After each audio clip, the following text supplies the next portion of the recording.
Although the Queen is in good health, the government still has plans in place in case she passed. In the papers, the government has set out a 10-day plan for how the UK will respond to the monarch's death. The documents state how to inform ministers of her passing and lay out the proper protocol for social media activity. Such is the incredible detail of planning.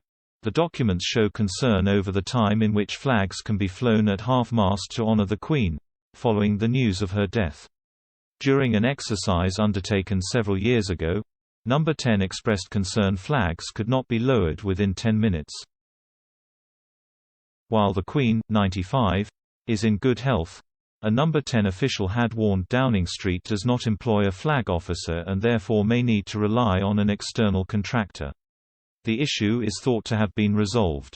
There are also concerns London will come under strain due to the high number of people entering the capital to pay their respects.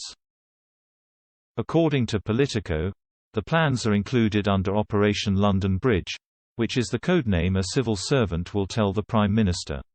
In the days after her death, the royal family and the government has set out detailed plans for not just her passing but for Prince Charles' accession to the throne. When the Queen does pass, the royal family will issue a publication. A script will then be issued to permanent secretaries which will outline how they should inform their respective ministers. It states, "We have just been informed of the death of Her Majesty the Queen."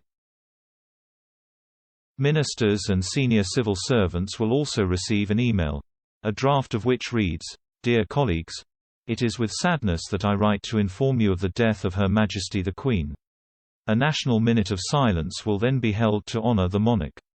In the wake of her death, the royal family and the UK government's websites will display a black banner or holding page. On Twitter, all retweets will be banned unless cleared by the head of communications in the UK government. The Prime Minister will also hold an audience with the new King, who will subsequently address the nation at 6 p.m. A 10-day plan is then set out for Charles' accession to the throne, which is termed Operation Springtide.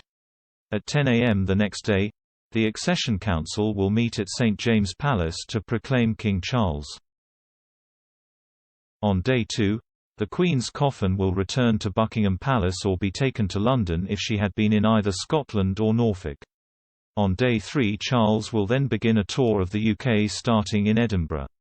Days 4 and 5 will then be followed by a service at St Anne's Cathedral in Belfast and a procession from Buckingham Palace to the Palace of Westminster respectively. The Queen will then lie in the Palace of Westminster for 3 days under planes codenamed Feather. It is during this time when the government fears London may become overwhelmed by the public. On day 10, a funeral will be held at Westminster Abbey.